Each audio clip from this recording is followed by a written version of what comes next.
Austin Writers Roulette, we are doing train wreck adventures.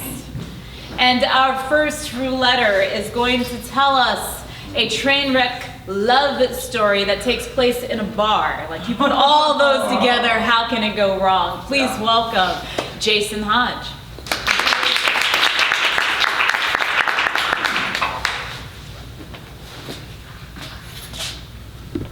All right, it's titled Off the Hook. As I come down from my studio, I can hear screaming coming from the bar. I reach for the handle of the back door and it comes flying open. "Screw you, you whore." A man comes barging out, rage in his eyes, and nearly knocks me down. I think he was going to scream at me too, but he just puts his head down and storms past. I go into the bar and have a seat. Frank's cleaning glasses. Just then, the front door opens and a woman walks out, slamming the door hard behind her. What the hell was all that? Oh, same old shit. Frank pours me a drink. He never seems fazed by the goings-on of his clientele. He once joked that he was a chaplain during the war. I always kind of believed him. "So how's the painting going?" "I got a line in the water, but the fish ain't biting. Maybe you just need to move to a different spot."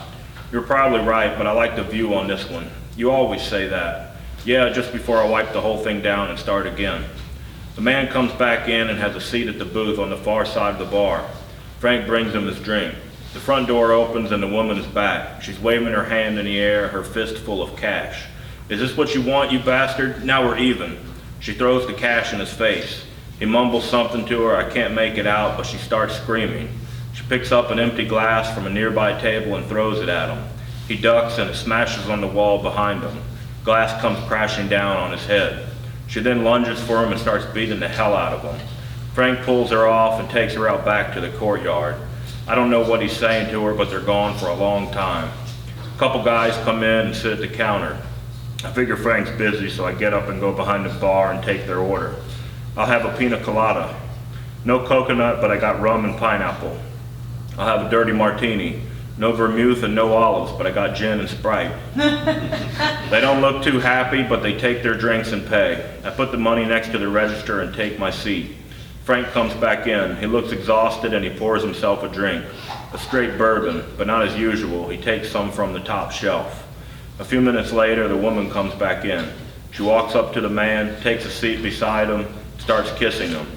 He seems shocked, but doesn't dare interrupt her. They order a couple more drinks, and Frank says they're on the house.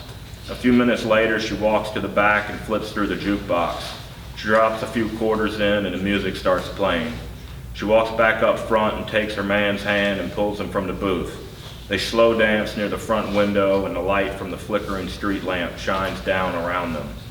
"I think I know what my painting needs, Frank." "Oh yeah, what's that?" "A little Dolly Parton." And the music plays on deep into the night. Yeah.